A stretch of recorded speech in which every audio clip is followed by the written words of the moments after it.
కోనసీమ జిల్లా రామచంద్రపురంలో బాలిక ఆత్మహత్య ఘటన కలకలం రేపింది. స్థానిక భాష్యం స్కూల్లో 5వ తరగతి చదువుతున్న సిర్రా రంజిత ఇంట్లో ఎవరూ లేని సమయంలో ఉరి వేసుకుని సూసైడ్ చేసుకుంది. అయితే బాలికను ఎవరైనా హత్య చేసి ఆత్మహత్యగా చిత్రీకరించారా అనే అనుమానాలు వ్యక్తమవుతున్నాయి.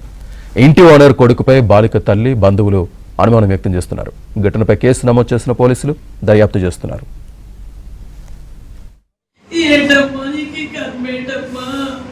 నీకు గవర్నమెంట్ తల్లి అది 10 సంవత్సరాలు నిండలేదా తల్లి? నేను ఎవరన్నా మా ఇంట్లో వాళ్ళమే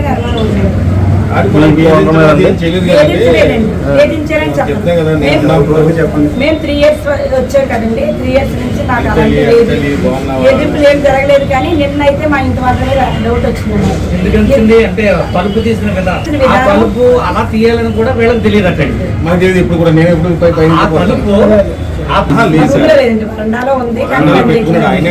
పెట్టాడు. ఇప్పుడు జస్ట్ ఒక 8 months బ్యాక్ పెట్టి ఉంటాడు. లేకపోతే 1 year అయ్యింది. అయితే ఇప్పుడు నాకు 3 సంవత్సరాలు మీ డౌట్ చెప్పు. నా డౌట్ ఏంటంటే ఫ్యాన్ కి అది చున్నీ ఏదైతే ఉందో ఆ ముళ్ళు ఎక్కువ వేశారు. ఆ ముళ్ళు మీలా స్టూడెంట్ లో ఉన్న అబ్బాయి కూడా ఎక్కలేకపోయారు. అది నేనైతే టెన్షన్ లో ఉన్నాను. మేడం లేడు ఇప్పలేకపోవచ్చు, మీరంటే అబ్బాయిలు ఇప్పగలరు కానీ ఇప్పలేకపోయారు. ఇప్పలేక కోసారు. అయితే మా అమ్మాయికి అన్ని ముడులు వేసుకుని అక్కడ 2 ముడులు, ఇక్కడ 1 ముడి వేసుకోవాలని ఉండదు. ప్లస్ ఇంకోటి ఏంటంటే ఉంటుంది మాట్లాడు లిప్స్ ఉన్నట్టు వచ్చారు.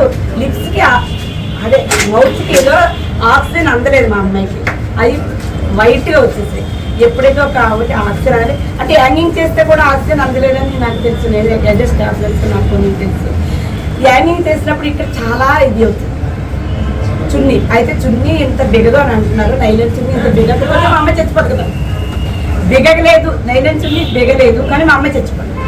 ఎవరైనా దిండుతో నొక్కేసి కొనుగోలు ఉన్నప్పుడు అలా హ్యాంగ్ చేసి పెట్టారా? అది నా డౌట్. కోనసీమ జిల్లాలో బాలిక డెత్ మిస్టేక్ సంబంధించి పూర్తి సమాచారాన్ని మా కరెస్పాండెంట్ అప్పారావు అందిస్తారు. అప్పారావు.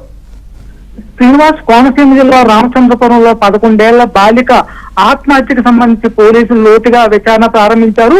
అయితే బాలిక ఆత్మహత్య కాదు, హత్యని ప్రాథమికంగా సమాచారం రాబట్టి దీనికి సంబంధించి బాలిక హత్య జరిగిన ప్రాంతానికి సంబంధించి ఇంటి యజమాని కొడుకు జాకీర్ హుస్సేన్ పోలీసులు అదుపులో తీసుకున్నారు. తన 5వ తరగతి చదువుతున్న తన కూతురిని చంపింది ఇంటి యజమాని కొడుకేనని తల్లి కూడా ఘంటాపథంగా చెప్తున్న నేపథ్యంలో పోలీసులు కూడా తాజాగా ఈ యజమాని కొడుకుని అదుపులో తీసుకుని విచారిస్తున్నారు. అయితే ఈ నిందితుడిపై గతంలో కూడా పలు అత్యాచార కేసులు, నేర చరిత్రల నేపథ్యంలో ఖచ్చితంగా ఇతడే బాలికని ఆత్మహత్య చేసి ఆత్మహత్యగా చిత్రీకరించే ప్రయత్నం చేశాడనే కోణంలో ప్రస్తుతం విచారణ కొనసాగిస్తున్నారు. అయితే మరి కాసేపట్లో బాలికకు సంబంధించి రామచంద్రపురం ప్రభుత్వ ఆసుపత్రిలో పోస్ట్ మార్టం పూర్తిగా ఉంది. దీని నివేదిక ఆధారంగా కూడా మరికొంత సమాచారం రావచ్చు అని కూడా పోలీసులు భావిస్తున్నారు. మరికొక దళిత సంఘాలు కూడా నిందితుడిని కఠినంగా శిక్షించాలంటూ మరి కాసేపట్లో ఆందోళన కూడా దిగే అవకాశం ఉంది తెలిసింది. వాస్తవానికి రామచంద్రపురంలో 5వ తరగతి చదువుతున్న బాలిక నిన్న స్కూల్ ముగించుకుని ఇంటికి వచ్చింది.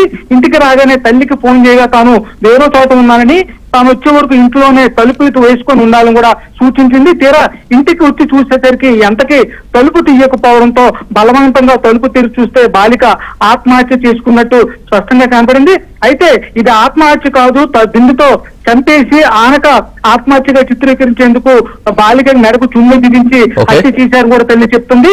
అయితే 5వ తరగతి చదువుతున్న బాలిక ఆత్మహత్య చేసుకునే అవకాశం లేదని, ఖచ్చితంగా ఇంటి యజమాని కొడుకే చంపేశారని చెప్పి తల్లి చెప్తున్న నేపథ్యంలో పోలీసులు విచారణ కొనసాగిస్తున్నారు. శ్రీనివాస్.